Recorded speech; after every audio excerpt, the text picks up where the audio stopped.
Hello everybody and welcome back to Slave Brain's Top Picks. We've been racking our brains and we've literally been pulling them through our noses to try and think about what we could possibly bring you that would be more gruesome than the medieval torture techniques video that we did before. The only thing that we could think of that could possibly be worse than medieval torture techniques is if you were alive today in ancient Egypt. Woo! Here are 4 ancient Egypt-related facts that you definitely don't want to know about. The death penalty in ancient Egypt was rare, but other forms of punishment were often very cruel. For illegal trading, storing of stolen goods, or tax evasion, criminals were often sentenced to the cane. The cane was usually 100 lashes, which was sometimes administered by the criminal's own family. Thieves and corrupt officials were often punished by disfigurement, which often involved cutting off the ears and noses and then the person being exiled. Tomb raiding or treason were often punished by death. Typically, the method of execution was decapitation or drowning. In cases of vandalism of temples and other places of worship, the criminal could be burned alive. The reason for this is that this would prevent the criminal from passing over to the afterlife. King Pepe ruled Egypt around 2250 BC and is said to have lived to around 100 years old. He came to the throne at the age of 9 after his elder brother, the pharaoh Merenra, suddenly died. He is said to have ruled for 96 years, although this is contested. Pepe is said to have had a great system for avoiding insects. He would cover a slave in honey. Flies swarmed to the slave and left Pepe in peace. Today, questioning whether to eat another human being and which part would cure a particular ailment is a ridiculous question.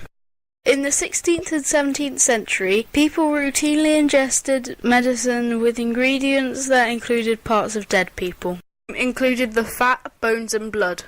At first, medicine was formed using an infusion made from powdered ancient mummies. The mummies were grave robbed from ancient tombs and sold on the black market.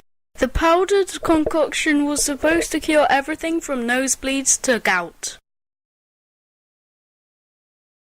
When a pharaoh dies in ancient Egypt, they must be prepared to continue living in the afterlife.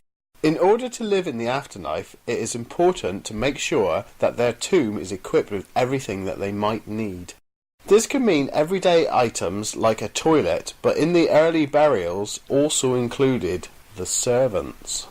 The servants didn't necessarily feel like they were being murdered, since they would be able to continue in the afterlife. In later burials, the servants were replaced with figurines. We hope you've enjoyed this video. Don't forget to subscribe for more horrible facts.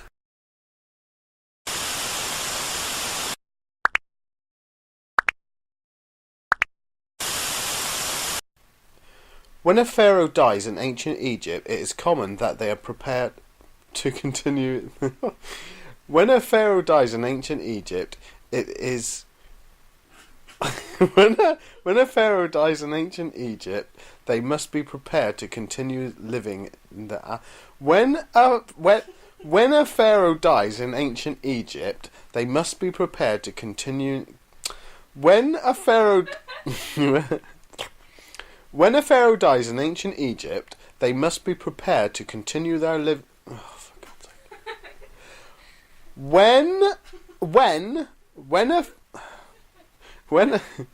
When a pharaoh dies in ancient Egypt, they must be prepared to continue living their. When a pharaoh dies in ancient Egypt, they must be prepared to continue. Oh, for God's sake. When a pharaoh dies in ancient Egypt, they must be prepared to continue their life. When a pharaoh dies in ancient Egypt, they must. When a pharaoh dies in ancient Egypt, they must be prepared. When When a pharaoh dies in ancient Egypt, they must be prepared to continue living in the afterlife.